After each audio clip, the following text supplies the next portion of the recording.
everybody, it's me, DeoGenZ. Welcome to another edition of the Cannabis Correction blog. On the last blog, I made a long-winded rant about how Obama further is killing this country, but I wanted to specify. I definitely wanted to specify.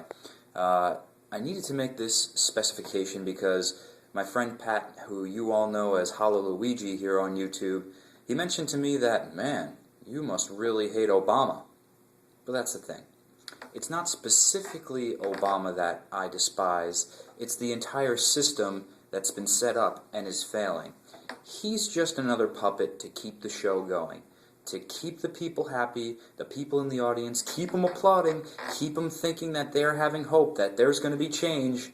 But he's no different. But with this text conversation that me and him had, I had an interesting realization that Clinton was impeached technically for lying to the Congress.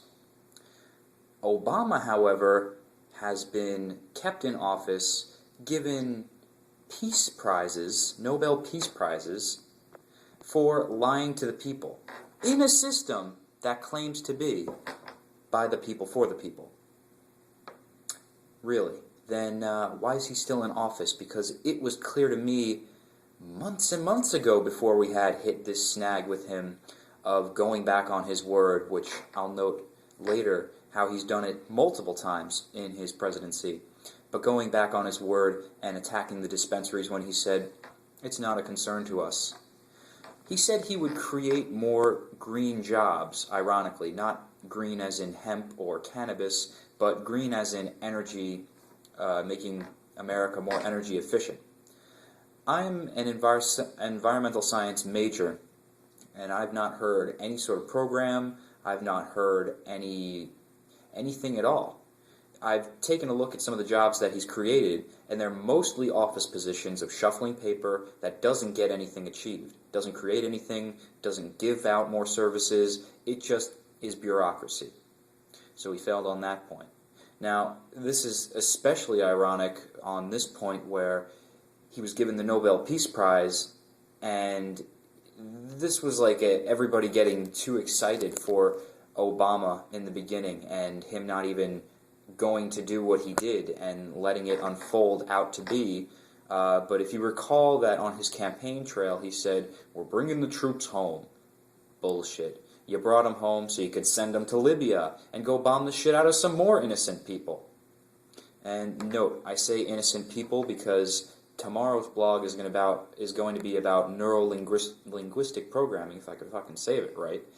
And I don't like to specify women and children as being the only innocence that was destroyed. That is NLP right there for you, and we'll talk about that tomorrow. But so there was that. You know, he said he's going to bring the troops home. Didn't fucking bring them home. Sent them into more war and got a peace prize for it.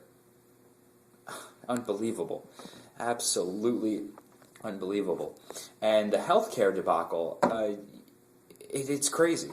It's just like he constantly bent over for the Republicans saying, come on, ass is open, I know you wanna. And that's what I'm saying, when he's just a puppet. He's only keeping the status quo. He can't change anything. And that's why he's doing what he's doing with the dispensaries. Like I said in yesterday's blog, he's throwing a tantrum just like a little 4-year-old.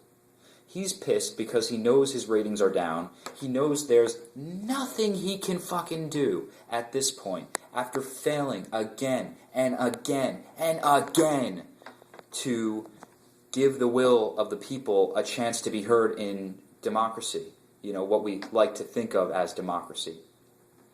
And it makes me think of a great quote by George Carlin, the fact that it's the American dream because you have to be asleep to believe it. And that's what I love to see, is people are finally waking up from this American dream. We're having these Occupy movements, and as much as the government clamors over itself to say, oh, it's a left liberal movement that doesn't have any influence on government, oh, it's this, oh, it's that, and try to delude the point that the people are pissed off with government and we're overthrowing you. This is a current overthrowing. This video is overthrowing you, government, not you the people. We the people are taking back the government. And And we're doing so with information. We're making sure people get the facts straight, and we're communicating. That's the biggest thing, is communication.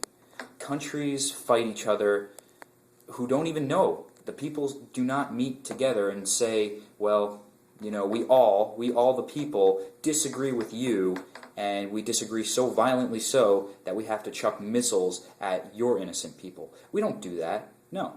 Instead, we're given false claims of, oh, there's nuclear weapons over there. Oh, they're creating something. You better be scared. It's just fear. And there's no need for fear in place of information.